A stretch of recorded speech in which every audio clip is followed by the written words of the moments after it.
करते हैं। जो माताएं नहीं जानती उसको हम बता देते हैं कि आज हलषष्ठी, आज के ही दिन भगवान बलराम जी का जन्म हुआ था। इसके उपलक्ष्य में हलषष्ठी जो है इसका नाम पड़ा। और भगवान बलराम जो है हल को धारण करते हैं। जितने भी माताएं सभी जानते हैं, सबके घर में पहले हल था, अब तो भले ट्रैक्टर हो गया है, हल है। हल में जो है भगवान बलराम जी हल को धारण करते थे। इस कारण से इस व्रत का नाम जो है हलषष्ठी पड़ा माता। आप लोग जान गए ना कि इसका नाम कैसे पड़ा। अब जो है भगवान की कथा श्रवण करें। पूजन के बाद जो है कथा श्रवण करनी चाहिए, तभी इसका जो फल है, जितने भी माताएं उपवास रहती है उसको पूर्णता से प्राप्त हो जाता है। एक बार की बात है, जब महाराज कंस जो है अपनी बहन चचेरी को कारागार में बंद कर दिया कि आकाशवाणी हुआ कि आज से तुम्हारा जो देवकी को विदा कर रहे हो, उसका जो 7वां 8वां पुत्र होगा ना, वो तुम्हारा काल होगा। जैसे कंस को पता चला, आकाशवाणी सुने कंस और अपनी बहन देवकी और वसुदेव को कारागार में बंद कर दिया। कारागार में बंद कर दिया। जैसे जैसे समय बीतने लगा, उसी टाइम जो है देवकी का प्रथम पुत्र हुआ, तो पुत्र को ले जाकर के कंस को दिया।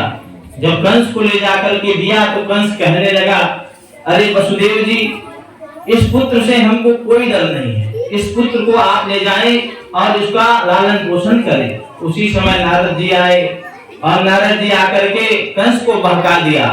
देखो कंस, बात ऐसी है, 8 कमल का एक कमल का पुष्प लिया और उस कमल के पुष्प में 8 पंखुड़ियां थी। और नारद जी महाराज कहने लगे कंस को, अरे कंस, गिन तू यहाँ से, इधर से भी गिनेगा तो भी 8 जो है 1 होगा, और इधर से गिनेगा तो 1 जो है 8 होगा। कंस जो है बहक गया और माता देवकी के पुत्र को ला करके पत्थर में पटक करके मार दिया। ऐसे कर करके जो है कंस ने माता देवकी के 6 पुत्रों अर्थात 7 पुत्र को मार दिया। तभी नारद जी महाराज जो है कारागार में आए। तब माता देवकी जो है हाथ जोड़ करके नारद जी महाराज से पूछने लगे कि नारद जी महाराज, आप कुछ ऐसा उपाय बताएं जिसमें जो है हमारा पुत्र जो है था उसको कंस ने मार दिया, अब हमको पुत्र की प्राप्ति हो। नारद जी महाराज जो है माता देवकी को आश्वासन दे, देवकी तुम जो है चिंता मत करो, हम आपको एक उत्तम व्रत का जो है कथा श्रवण कराएंगे। उसी व्रत को तुम करना और कथा को श्रवण करना, अवश्य ही तुमको पुत्र की प्राप्ति होगी।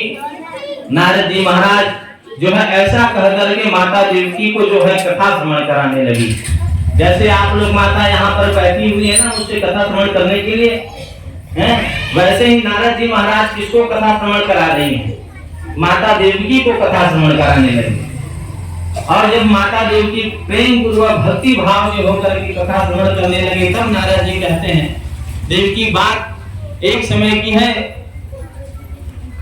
जो है सतयुग में एक जो है सतयुग में जो है एक जो है इंद्रद्युम्न नाम का राजा रहता है। उस राजा जो है वो अपने राज्य में प्रेम पूर्वक जो है राज्य का शासन करता, अपने प्रजाजनों का जो है देखभाल करता, बहुत ही बढ़िया राजा था वो। और ऐसे करते करते एक समय आया, उस राजा के राज्य में जो है वर्षा ही नहीं हुई। इस बार तो भगवान ऐसे इंद्रदेव बहुत प्रसन्न है। इस बार सावन में तो लगातार पानी गिरा है ना, तमलुआ में सब जगह, तमलुआ भी तरह हो चाहे छत्तीसगढ़ में कहीं भी हो, लगातार पानी गिर रहा है। और यहाँ तक तो भादो भी लग गया, 6वां दिवस है, फिर भी आज पानी। तो उस टाइम जो है राजा के यहाँ कोई भी वर्षा नहीं हुआ। राजा सोचने लगा, अब मैं क्या करूं, अपने प्रजा का लालन पालन कैसे करूंगा? राजा सोचकर घबराने लगा। तब राजा जब सोया ना, रात को स्वप्न में आया, राजा के स्वप्न में आया कि राजा को कहा कि अरे राजा, यदि तू अपने राज्य में जो है एक तालाब खुदवाएगा, और राजा का एक ही पुत्र था, माता राजा रानी का एक ही पुत्र था, और राजा को स्वप्न में आया, राजा यदि तू एक जो है तालाब अपने राज्य में खुदवाएगा और उसमें अपने इकलौते पुत्र का बलिदान करेगा तो अवश्य ही तुम्हारे राज्य में उस तालाब में अवश्य ही पानी आ जाएगा।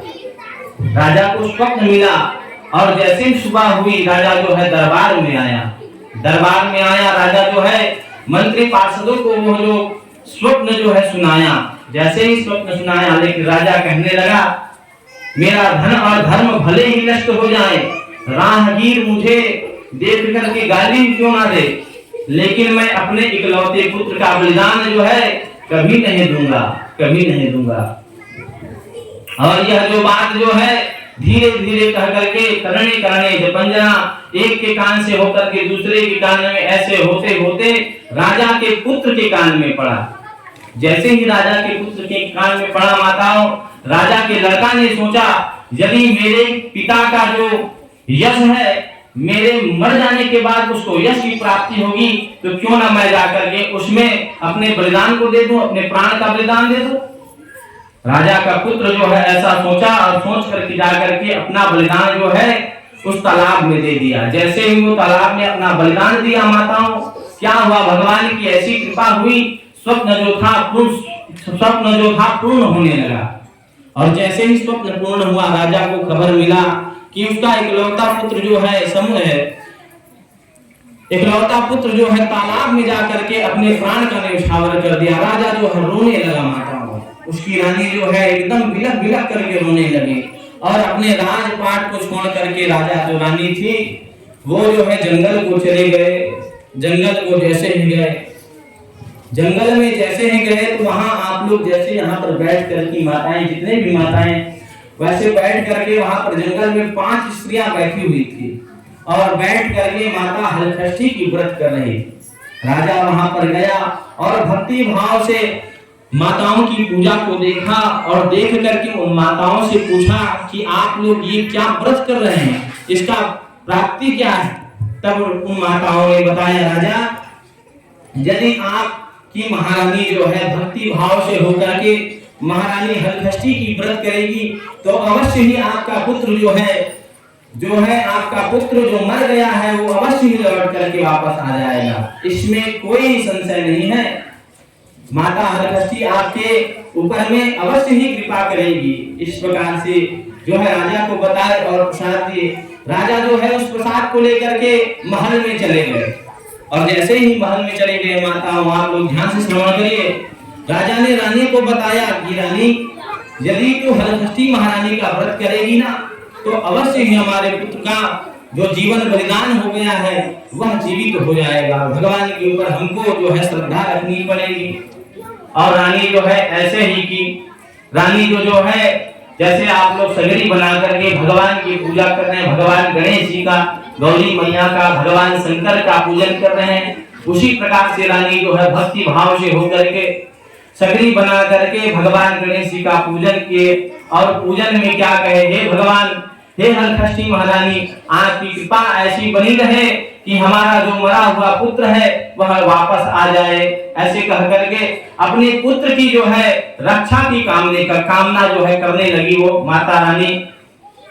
जैसे ही ऐसे की और प्रसाद लेकर के अपने राजमहल को गई तो क्या देखती है कि उसका मरा हुआ पुत्र जो है तालाब से निकल करके जो है राजमहल में पहुंचा। राजमहल में पहुंचा तो रानी जो है देख करके चकित हो गई, ये कैसे हो गया।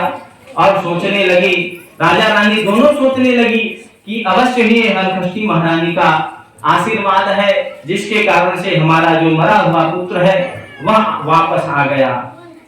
इस प्रकार से राजा और रानी जो भक्ति भाव से होकर के महारानी हलषष्ठी की व्रत की जैसे आप लोग किए। इस प्रकार से ही ऐसे ही भक्ति भाव होकर के भगवती महारानी हलषष्ठी का जो है व्रत और पूजन करना चाहिए।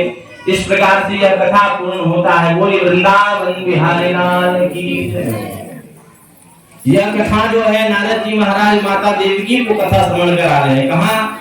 मथुरा में कंस के कारागार में नारद जी पहुंचे हुए हैं और कथा को श्रवण करा रहे हैं। किसको? माता देवकी को कथा कह रहे हैं। एक कथा और कहते हैं नारद जी महाराज की, कह रहे हैं नारद जी महाराज